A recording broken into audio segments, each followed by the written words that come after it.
बिस्मिल्लाहिर्रहमानिर्रहीम जी, अस्सलाम वालेकुम। मैं हुमारी अली, आप देख रहे हैं मेरा चैनल। अलीज़ा सहर मुझसे शादी का वादा करके मुकर गई। मैं तो अभी भी शादी करने के लिए तैयार हूँ।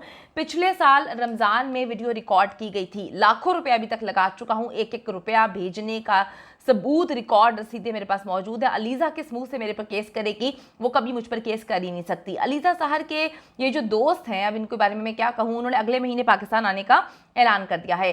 दूसरी तरफ मीनारे पाकिस्तान केस वाली टिकटॉकर आयशा अकरम ने अपनी वीडियोस खुद वायरल करवाई हैं।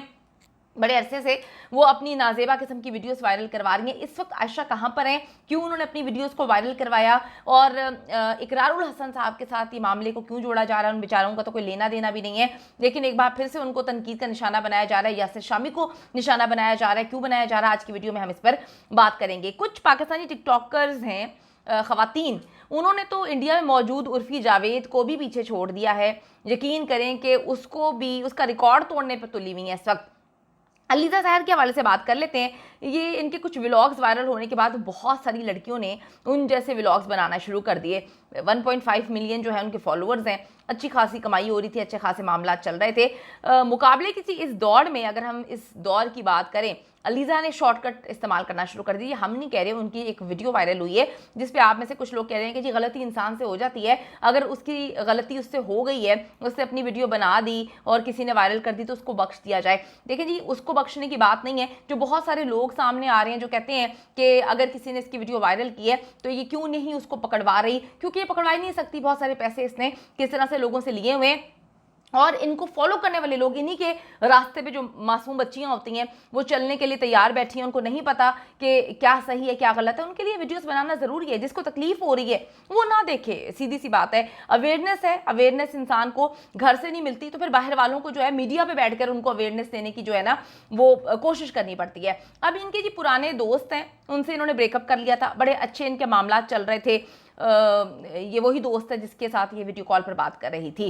कतर में मौजूद यासिर ने अलीज़ा सहर के हवाले से कुछ अहम तरीन इंकशाफात किए हैं। वो क्यों कर रहा है, वो इतना कुछ बोल रहा है, ये आगे से FIA के पास क्यों नहीं जा रही, क्यों नहीं कह रही कि उसको जो है गिरफ्तार करें, उसको 8 से 10 साल की सज़ा हो सकती है, क्योंकि इन्होंने उससे इतनी रकम वसूल की हुई है। इसके पास सारे सबूत मौजूद हैं यासिर के पास, तो कैसे ये जाएंगी, किस मुँह से जाएंगी?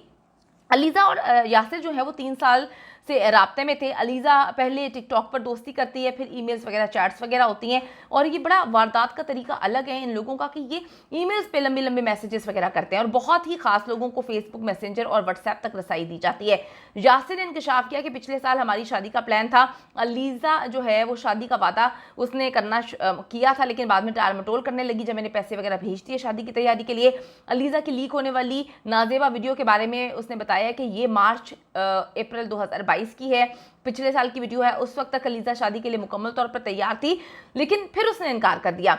लड़के के मुताबिक वो लाखों रुपया अलीज़ा के अकाउंट में भेज चुका है, उसके पास सबूत भी मौजूद हैं। अब यहाँ तक तो बात ठीक थी, दोनों का चक्कर चल रहा था, अपनी मर्जी से, रजामंदी से सब चल रहा था। यही मामला एग्जैक्टली हुआ है कहाँ पर, आमना के केस में, कि अपनी मर्जी से चक्कर चल रहा था और फिर आमना को कुछ होता है, वो अपने शौहर के साथ मिलकर उसको जिंदा जला देती है। यहाँ पर भी इन दोनों की अपनी मर्जी से चक्कर चल रहा था, फिर मामला खराब होते हैं। अगर वो लड़का सही है या अलीज़ा सही है तो पुलिस से रब्ता किया जा सकता था, लेकिन पुलिस से रब्ता नहीं किया। यही वजह, अलीज़ा जो है ना अब वो नए दोस्तों को अपने पाकिस्तानी बैंक अकाउंट का नंबर नहीं, मतलब अकाउंट नंबर नहीं दे रही, वो वहां पर पैसे नहीं मंगवा रही, वो टिकटॉक या वाइस के अकाउंट में जो है इस वक्त रकम मंगवा रही है। कतर में मौजूद लड़के के मुताबिक अलीज़ा की इन्हीं कपड़ों में मजीद वीडियोस भी हैं। अब वो लड़का ये भी नहीं बता रहा कि उसने वायरल किए हैं या वो अलीज़ा को पहले दिखा चुका था कि तुम कितनी वाहियात लगती हो ऐसी हरकतें करते हुए। ये दोनों ही बेहतर जानते हैं, लेकिन लड़का जितना आराम से सुकून से बैठा हुआ है कि मुझे किसी सूरत पुलिस नहीं पकड़ेगी, मुझ पर हाथ नहीं डालेगी, क्योंकि अलीज़ा कभी मेरे खिलाफ कंप्लेन करवाएगी नहीं, इससे साबित होता है कि ये मामला ऐसे ही है। अलीज़ा सहर ने जी गाँव की ज़िंदगी के टिकटॉक और व्लॉग्स बनाना शुरू किए। बहुत सारी लड़कियां उसको इम्प्रेस हुई, उसको देखकर फॉलो करना शुरू कर दिया। ये इस तरह से व्लॉग्स वगैरह बनाया करती हैं, लेकिन लोगों का कहना है कि ये जूम आईनी किस्म के व्लॉग्स बनाती हैं, जहाँ पर इनका भाई ये वीडियोस बनाता है, बड़ा एम्फेसाइज करता है उनकी बॉडी को, उनकी बॉडी को क्लोज ला ला के दिखाया जाता है, ऐसे जेस्चर्स, ऐसे पोस्टर्स दिखाए जाते हैं जो कि बड़े वाहियात तस्वुर किए जाते हैं। लेकिन वो ये कहती हैं कि जी मैं गाँव की ज़िंदगी दिखा रही हूँ, मैं बड़ी नेचुरल लाइफ दिखा रही हूँ। तो नेचुरल लाइफ में बड़ा कुछ नेचुरल जो है वो दिखा दिया जाता है और चला जाता है। इसीलिए बहुत बड़ी आवाम जो है, जिसमें आदमियों की, पाकिस्तानी मर्दों की तादाद बहुत ज़्यादा है, वो इनको फॉलो करते हैं। अब अलीज़ा सहर की नाज़ेबा वीडियो लीक होने के बाद फोहश वीडियोस का सिलसिला शुरू हो गया है और सबसे पहले जी हिस्सा डाला है इसमें मीनार पाकिस्तान केस की बदनाम ज़माना खातून आयशा अकरम ने। मुझे बड़ा अफसोस हो रहा है, पिछले कुछ एक महीने से ख़वातीन इतनी गंदी हरकतें कर रही हैं कि मैं कहती हूँ कि मेरे पास अल्फाज नहीं होते। लेकिन फिर मुझे मेरी टीम कहती है कि मारिया चुप, आप आदमियों को नहीं छोड़ती, अगर आदमी ये गलती कर दे तो आप जाके उसको जो है चौथे मोहल्ले छोड़ कर आती हैं, तो फिर इन खवातीन के लिए जो जेंडर बेस्ड आप कैसे कर सकती हैं? मुझे बड़ी तकलीफ होती है। आप पहले देखें, आमना ने उस बेगैरती के तमाम रिकॉर्ड तोड़ दिए। उसके बाद अलीज़ा जो है मासूम बन के आई कि मेरी नंगी वीडियो वायरल होगी। और भाई नंगे आप अपने आप को खुद करते हैं, खुदा के लिए बनाना बंद करते हैं आवाम को। इमरान खान साहब सही कहते हैं कि क्या हम चूंटी हैं? आप लोग चूंटियां ही हैं, इसीलिए ये लोग आपको चूंटियां समझ के आपको बनाने की कोशिश करते हैं। अपनी वाहियात खुद ही अपने आपको नंगा करके वीडियोस जो है वो वायरल करवा देते हैं। उसके बाद आप जो है सिंपैथी के नाम पर उनके साथ डबल ट्रिपल उनके व्लॉग्स को, उनके चैनल्स को आसमान पे ले जाते हैं। ये कोई नया तरीका नहीं है, ये बड़ा पुराना तरीका है। बात ये है कि अभी अवाम चूंटियां ही हैं जो इनको फॉलो करें। अभी आयशा साहिबा आ गई। आयशा साहिबा ने देखा कि मैं क्यों पीछे रहूं, तो उन्होंने पकड़ के जी क्या किया कि उन्होंने हिस्सा डाला। पहले अपने आप को उन्होंने कम बदनाम किया था मीनार पाकिस्तान वाले केस में। उसके बाद उनकी मुख्तलिफ वीडियोज़ आती रहीं, उस रैम्बो के साथ वीडियोज़ आती रहीं नहाते हुए। फिर बेहयाई का लेवल चेक करने की कहती है कि वो मेरा भाई है। मतलब कुछ शर्म नाम की चीज़ होती है ना, लेकिन इन लोगों ने बेच दी है। अब क्या करें, मतलब ख़वातीन इस हद तक अपने आप को गंदा कर रही हैं, तो हम अब कहाँ पे जाएं, क्या करें? मुझे एक बात समझ नहीं आती कि भाई आप क्या करें। अच्छा खासा एक प्लेटफॉर्म है पूरी दुनिया में, इसको पॉजिटिव तरीके से इस्तेमाल किया जाता है, यूट्यूब और टिकटॉक। आप लोगों ने गंद मचाना शुरू कर दिया यार। इतनी सस्ती शोहरत, ये पैसा जो 2 नंबर तरीके से आता है, याद रखिएगा चला भी जाता है।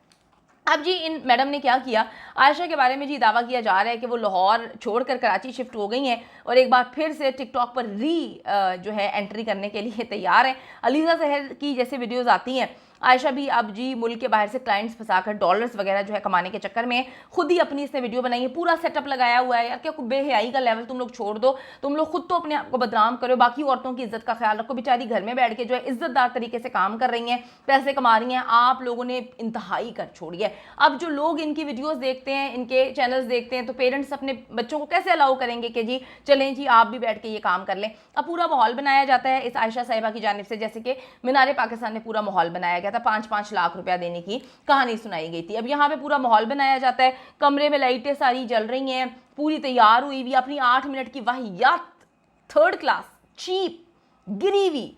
मैं कहती हूँ कि औरत ज़ात को शर्म करनी चाहिए इस तरह अपने आप को दुनिया के सामने नंगा करते हुए। यकीन करें कि आप लोग हदों को जो है ना वो छू रहे हैं। कुछ लोग, कुछ मछलियां तालाब को गंदा करेंगे। मैडम ने पूरा माहौल बनाया हुआ है, 8 मिनट की अपनी वीडियो बनाती हैं और वही ड्रामा, अलीज़े वाला ड्रामा, उसके बाद वायरल कर दिया जाता है। अब जी डॉलर्स कमा रहे हैं, पैसे कमा रहे हैं। लोगों का दिमाग भी इतना ख़राब हो चुका है कि अपने बीवी बच्चों को छोड़कर, ठीक है, लगे हुए हैं इन पर मोबाइल्स पे बैठ के इनकी वीडियोस देखने में और डॉलर्स लुटाते जाते हैं। मतलब मुझे तो आवाम की समझ नहीं आती, भाई इतना तुम लोगों के पास पैसा है तो किसी अच्छे काम के लिए खर्च करो ना। ये नया कारोबार आ चुका है इस वक्त मार्केट में, घर बैठे अपनी वीडियो लीक करवाओ, फिर व्हाट्सएप पर जो है वो प्राइवेट चैट शुरू कर दो, फिर पैसे मंगवाओ, फिर पता नहीं किस किस तरीके से पैसे इस वक्त जो है मंगवाए जा रहे हैं। कुछ खुदा का खौफ करें। अल्लाह ताला रिस्क जो है ना बरकत डालता है उसी रिस्क में जो हलाल तरीके से कमाया गया होता है। हराम करके खाएंगे तो हराम हराम ही होता है, आपको लगेगा और फिर आपसे छिन भी बड़ी जल्दी जाएगा। अपनी वीडियोस वायरल करना बंद करवा दें, गंदगी छोड़ दें और सही के रास्ते पे चलें। कामयाबी इंशाल्लाह ताला सही के रास्ते पे ही मिलती है। और आप लोग जो ठरकियाँ जो इस वक्त मारते हैं, ठरकियों की तरह पैसे लुटा रहे हैं, अपनी फैमिली पे ध्यान दें, अच्छे काम के लिए पैसे लुटाएं। इन कामों में कुछ भी नहीं पड़ा हुआ।